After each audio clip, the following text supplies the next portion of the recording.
את שמעון עמר, ממלא מקום רמ"ח תפעול נמל חיפה, אנו פוגשים דקות לאחר שקיבל לידיו את גזר הדין הכולל עבודות שירות ותיק פלילי מלא, וזאת לאור הממצאים של המשרד להגנת הסביבה בכל הקשור לאבק במקום עבודתו.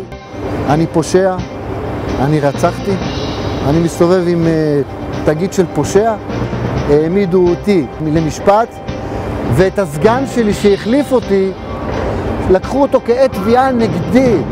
זה לא בגידה. המנהל שהחליף אותי מרגיש נבגד, שהוא צריך לבוא אל בית המשפט ולהעיד נגדי. אותם עובדים שאני מנהל אותם, והם עשו כביכול, לכאורה את העבירה, הם בסוף באים כעדי תביעה נגדי. איך אני יכול להסתכל להם בעיניים? איך הם יכולים להסתכל לי בעיניים? אבל אומר המשרד לאיכות הסביבה, שעד שלא תבעו אותך אישית, שום דבר לא זז במשך שנים. אז זה לא נכון. אני יושב איתם כמעט שנתיים בדיונים של רספן עם נציגי איכות הסביבה, ומנסים להגיע למצב שנביא את הכלים המתאימים בשביל לעבוד בצורה הנכונה ביותר מבחינת איכות הסביבה. אז אם אני לא אכניס את האונייה בגלל שאני לא יכול לעבוד מבחינת איכות הסביבה, אז יתבעו אותי על זה שלא הכנסתי את האונייה, ואם זה צד שני אני אעבוד את האונייה ואני אעשה זיהום לטענתם של המשרד להגנת הסביבה, יתבעו אותי על זה שאני מזהם. מה אני עושה?